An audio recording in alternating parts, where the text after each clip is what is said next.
What's up, everybody? Welcome to the channel. This is the Teenager's Guide to Happier Times. My name is Bobby Harding, and I too am a fellow pilgrim on this journey of life, and today I'm here to help you make the most of your day, your month, maybe even your life.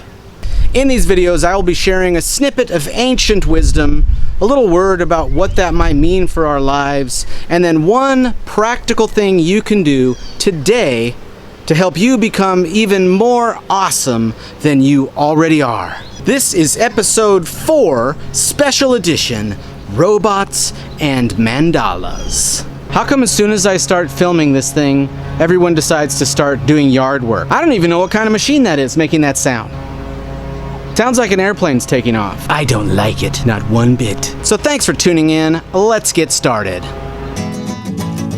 So I've been able to hear from and talk to a lot of students who've said that this homeschooling thing that they're doing has not been a blast. For a lot of you, it's become the most frustrating, tiring, confusing, boring, challenging, aggravating, tedious aspect of quarantine life.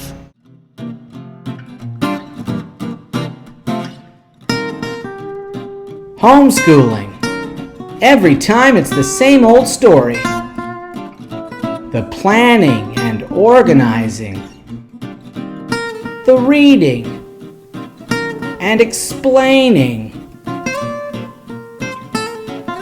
The bickering and nagging. The arguing and spilling. The breaking and crying, the punishing and cleaning. There's got to be a better way. Now there is, thanks to Mr. Teacher, the dog robot homeschool teacher you never knew you needed, until now. You're doing great. Keep up the good work. Mr. Teacher! Mr. Teacher, a better way. Now only $199.95 plus shipping and handling while supplies last. Well, hang in there, guys, and give the teachers some grace. Would you? You know, they didn't sign up for this either. And even though it might not seem like it, I know they're doing the best they can given the circumstances. This is not something any of us ever expected. We're all just doing the best we can. I believe that's true. Are you? Are you doing the best you can? Here's some ancient wisdom from a book called Psalms. Wait for the Lord's help. Be strong and brave, and wait for the Lord's help. Sounds pretty good. I think there are 3 words that can be universally applied to our lives right now, especially as we reflect on the past few weeks and look forward into the next few weeks. Maybe more. We don't know. Trust, wait, and hope. Every day, our journey of faith involves a little bit of trust. Every day, we get to choose to trust God a little bit more, little by little. I always love when Brene Brown talks about that marble jar of trust. One marble at a time. Plink, plink, plink, plink. That jar gets more and more full. Our trust grows and it grows and it grows over time. Our trust grows because we experience that God is there for us, that God does care for us, that God does, in fact, love us. Don't take my word for it. Just try trusting God a little bit sometime. Give it a shot. Let God have that marble. Give God a chance. You'll see what I mean. Waiting is also part of the journey. Dude, it is so bright. When I first came out here, this was a good idea. Trusting means not trying to force anything in your life. It means entering into the flow of God's peace and of God's love and of God's presence. It means listening, noticing, paying attention to where Jesus is and what Jesus is doing, and waiting for God's word, waiting for God's response in any given moment. And we wait with hope. But this hope is not the same as like a wish. We don't wish for God to respond to us. We don't wish for God to do something in our lives. We expect it. We expect that to happen. You can expect to live a life full of love, joy, peace, patience, kindness. You get what I'm saying? You get the idea? Expect it. Wait for the Lord's help. Be strong and brave and wait for the Lord's help. Trust, wait, and hope. My friends, it's all good news. So here's one thing you can do today, right now, maybe tomorrow, that's gonna make you even more awesome than you already are, buddy. Make a nature mandala. Oh, what?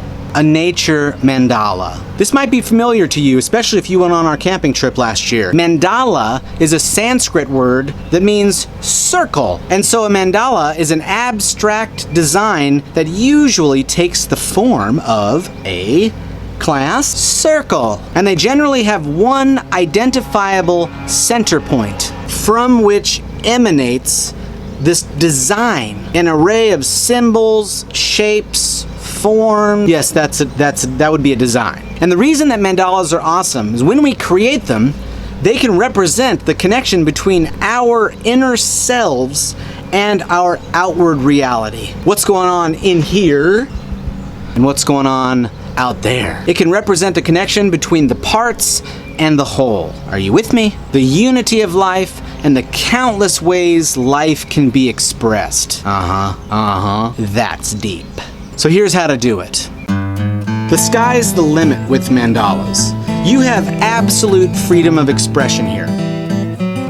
The forms and the shapes and the things that you use, they can be geometric or they can be organic. They can have images and things that mean something to you, that you recognize, but maybe no one else will recognize the way that you do because you are the one who created it. You have the freedom to choose the shapes, the colors, the materials that express you and how you see things. You can work alone to create a mandala, or get this, you can invite others in your house, at least the people you don't mind being around for a little while. You can invite others to co-create a mandala with you.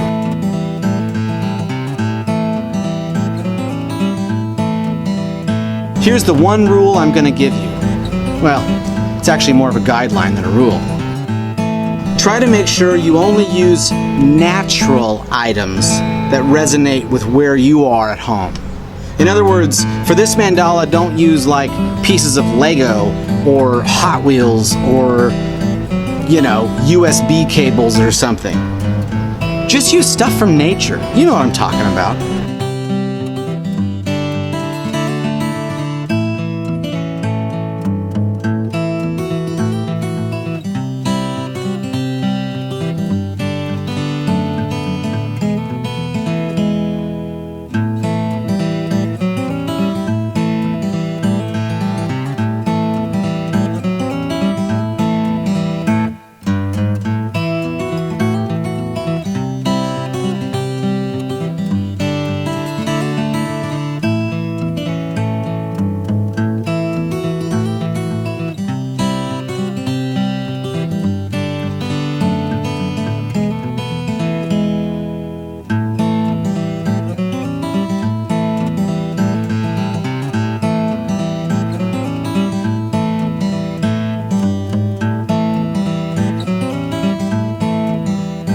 Creating a nature mandala is something you can do today that connects you to the natural world, and the activity itself, the activity of making the mandala, the activity of getting out there and gathering these materials and spending time looking at them and touching them and putting them into this design, this activity itself is an imaginative exercise in prayer.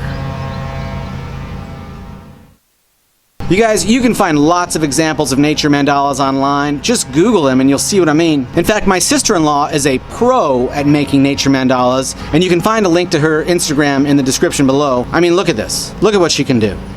Well, That's all the time we have for today, my friends. If you don't mind, go ahead and like this video, share it, subscribe to my channel if you haven't already. But like I say every time, I think the best thing you can do, forget all that other stuff, the best thing you could do is share this video with someone in particular, someone you think might enjoy seeing it or benefit from the content that we've covered, the things that we've shared. Grace, love, and peace be with every single one of you. See you next time.